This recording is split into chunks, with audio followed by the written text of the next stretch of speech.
Hi అండి, welcome to Jyothish kitchen. ఈరోజు మన కిచెన్లో అటుకులతో పులిహోర అండి.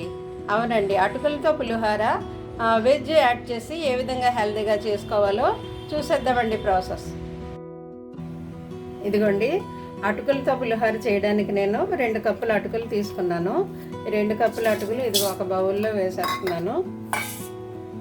ఓకేనా, ఒక బౌల్లో వేసేసి దీంట్లో వాటర్ వేయాలండి. వాటర్ వేసి వాష్ చేసుకోవాలన్నమాట. మనం ఇప్పుడు ఈ విధంగా వాటర్ వేసేసి ఇలా అనేసి జస్ట్ ఇలా అనేసి వాటర్ తీసేయాలండి. ఇలాగ ఇందులో డస్ట్ మురికి ఏదన్నా ఉంటే పోతుంది అన్నమాట. ఈ విధంగా మనం వాటర్ తీసేసి మళ్ళీ ఇంకొకసారి వాటర్ వేద్దామండి. అంతే, 2 సార్లు కడుగుతాం కదా బియ్యము మనం అన్నం వండుకోవడానికి. అదేవిధంగా ఇవి కూడా 2 సార్లు కడిగేసి ఇలా వాటర్ మొత్తం తీసేయాలి. దీంట్లో తవుడు ముక్కులు, అదే ధాన్యానికి చిన్నది ఉంటుందండి ముక్కులు అంటారు, అవి అన్నీ పోతాయి అన్నమాట ఇలా కడగడం వల్ల. ఓకే, ఇదిగో ఈ విధంగా మనం కడిగేసి ఇలా ఉంచుకోవాలండి. ఇంకా వాటర్ ఏమి ఉంచకూడదు ఇందులో. చూసారా, అడుగున వాటర్ లేదు, మొత్తం వాటర్ అంతా వంపేయాలి. మీకు ఇలా చేయితో కాకపోతే మూత పెట్టేసి స్ట్రైనర్లో అన్నా మీరు వడపోసేయచ్చు. ఇది ఇలాగో 10 మినిట్స్ ఉంచుకోవాలండి. 10 మినిట్స్ ఇలా ఉంచితే ఈ లోపల మనం తాలింపు కావలసిన పోపులు కూరగాయలు అన్నీ రెడీ చేసుకోవాలన్నమాట. స్టార్ట్ చేద్దామండి మన అటుకులు పులిహోర. దీనికోసం నేను తీసుకున్నవి ఒక క్యారెట్ అండి, మీడియం సైజు క్యారెట్, 3 పచ్చిమిర్చి చీలికలు, ఇదేమో స్ప్రింగ్ ఆనియన్ అండి, ఇవి ఉల్లికాడలు ఒక 4 తీసుకున్నానండి. ఇది చిన్న ఉల్లిపాయ, ఇదేమో అల్లం ముక్కలు, కొత్తిమీర, కరివేపాకు. దీనికోసం పోపులు మొత్తం అన్నీ ఇందులోనే ఉన్నాయండి. పల్లీలు, పచ్చిశనగపప్పు, మినప్పప్పు, ఆవాలు ఇవన్నీ తీసుకున్నాను. అయితే దీనికోసం నేను ఒక పెద్ద టమాటా తీసుకున్నానండి. టమాటా ఒకటి చిన్నగా కట్ చేసాను. ఇదిగో అటుకులు ఆల్రెడీ నానబెట్టి ఉంచుకున్నాం కదా. ఇప్పుడు స్టవ్ ఆన్ చేసి మనం స్టార్ట్ చేద్దాం పులిహోర ఏ విధంగా చేయాలనేది. ఇదిగోండి, స్టవ్ ఆన్ చేసి కడాయి పెట్టాను.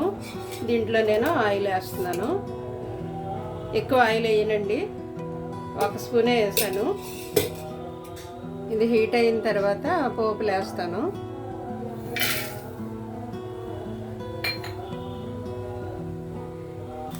ఇదిగోండి, పోపులు ఎగిపోయాయి. నేను అల్లం ముక్కలు వేస్తున్నాను.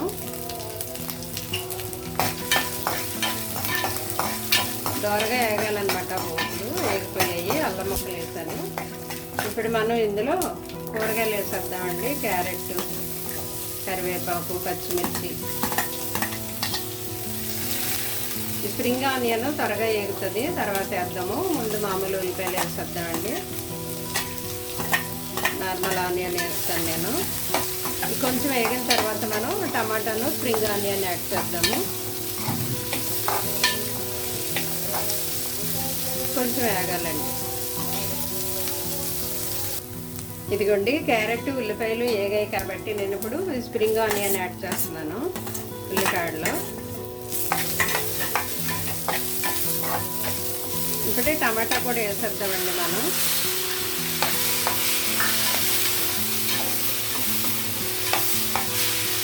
బాగుంటుందండి టమాటా వేయడం వల్ల, దానికి టేస్ట్ వస్తుంది అన్నమాట టమాటా వల్ల. లేదంటే పొడి పొడిగా అటుకులు తినబుద్ధి అవ్వదు. ఈ టమాటా వేస్తే కనుక తినడానికి బాగుంటుంది, టేస్ట్ బాగుంటుంది.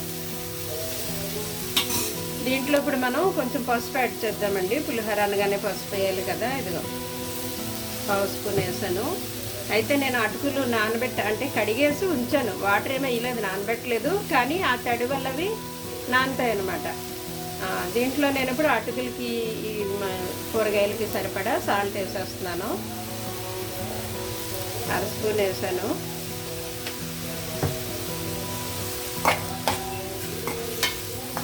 ఈ టమాటాలో జ్యూస్ అయిపోయి దగ్గరికి వచ్చాక మనం అటుకులు కలిపేద్దామండి. ఇదిగో నేను కొత్తిమీర వేసేస్తున్నాను. కొంచెం టమాటాలో మగ్గాలన్నమాట. దగ్గరికి మగ్గితే మనం అటుకులు యాడ్ చేయడమే. ఇదిగోండి టమాటాలు మగ్గిపోయాయి. ఇదిగోండి టమాటాలు మగ్గిపోయాయి బాగాను, అందులో వాటర్ అంతా లేదు, ఎగిరిపోయింది కదా. అటుకులు యాడ్ చేద్దాం మనం ఇప్పుడు. ఇలా పొడి పొడిలాడుతూ ఉండాలండి అటుకులు, అందువల్లే మనం వాటర్ తీసేయాలన్నమాట. కానీ కడిగినప్పుడు ఆ వాటర్ ఇది పీల్చేసుకుంటుంది, అందువల్ల ఆ తడితో ఇది మెత్తగా ఉబ్బుతాయి అన్నమాట. ఇదిగోండి, మామూలుగా పులిహోర అంటే ఓన్లీ పోపులే వేస్తారు, మరి మనం కూరగాయలు అన్నీ యాడ్ చేస్తున్నాం కదా. లీఫీ వెజిటబుల్స్ కూడా కొత్తిమీర కరివేపాకు ఎక్కువ వేసాము, తర్వాత ఉల్లికాడలు, క్యారెట్, ఆనియన్, టమాటో కూరగాయలన్నీ వేసాం కాబట్టి కొంచెం హెల్తీగా ఆ రుచిని మనం ఎంజాయ్ చేయాలి, కానీ కొంచెం హెల్తీగా చేసుకోవాలండి. ఇదిగోండి అయిపోయింది. ఇదంతా మొత్తం ఇలా కలిపేసిన తర్వాత మనం ఇప్పుడు కొద్దిగా ఒక నిమ్మ చెక్క ఇందులో పిండుకుంటామండి, ఆ పులిహోర టేస్ట్ కోసం, ఆ పులుపు కోసం. ఇందులో చింతపండు వేస్తే బాగోదు, నిమ్మకాయ వేయాలి.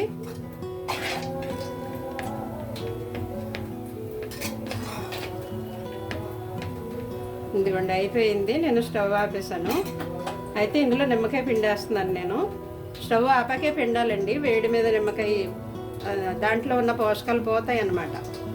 నిమ్మరసాన్ని వేడి చేస్తే స్టవ్ ఆపేసాకే పిండాలి. ఓకే, ఇదిగో ఒక చెక్క నిమ్మ చెక్క పిండేసాను నేను, కలుపుతున్నాను. ఈ పులుపు మరి దీని అంతటికి పెట్టాలి కదా. స్టవ్ ఆపేసానండి నేను, ఆపాకే మనం నిమ్మ చెక్క పిండాలి.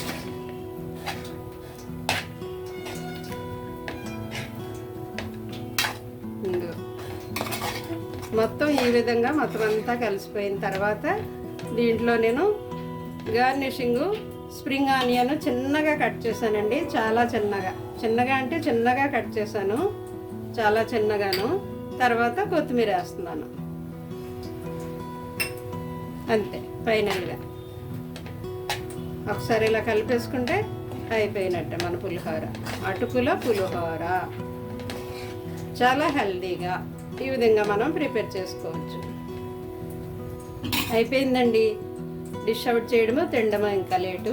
ఓకే అండి, థ్యాంక్ యూ ఫర్ వాచింగ్.